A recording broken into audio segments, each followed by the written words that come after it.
the best is, I see two solutions. One is you have return address in each country. I think that what's been happening in Sweden is that it is a very small market, so a lot of companies are trying to sell everything from one shop. So they broaden up with a lot of different categories, and they start selling pet food, and then they sell kitchenware in the same shop. And that's not exactly the case, but a lot of shops have been widening this assortment in an attempt to grow. And by doing that, they don't have any focus on any little area. And then when the UK or German shops come in, they just are 10 times stronger in one niche. So if a Swedish company want to succeed, they have to be strong in the small niches that they have. That is my best advice I think I can give. And also, let's focus on growth, focus on creating value for the customers. I think that is what Swedish shops are missing a little bit these days. How come? Because there's this hunt for growth. Everybody wants to grow so fast, so everybody's focusing on growing, and then they don't really see the big picture. We need to grow by 50% this year, and otherwise it's not good enough.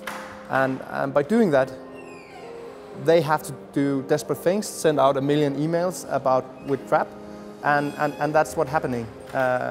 So it's because of this demand for growth, and I think they have to be focused on doing good business instead of just focusing on growing. I think one other thing, just a very simple thing that I feel very fast. So describe the future in about, let's say, 10 years. I think what happened in the physical retail is happening online as well. In the physical retail, you used to have a grocery store in every little city. And then what happened is then 2 grocery stores joined together, made a small shop. Then they joined with a neighbor city. Then you had like 5-10 shops together. Then they became ICA and Coop. And then you have those 2 companies dominating everything. And I think the exact same thing is happening online now. It just takes some time, but it's going to be very few shops left in 10 years from now on, I think. And they're going to be very, very professional. They have very, very low margins, but they're going to be run like you run a Coop. But at the same time, you are talking about the commitment with the customer and the passion and, you know. Yeah. You don't buy everything in ICA, right? You still go to your local little shop to buy the yarn for making a sweater or something like that, right? Because it's cozy.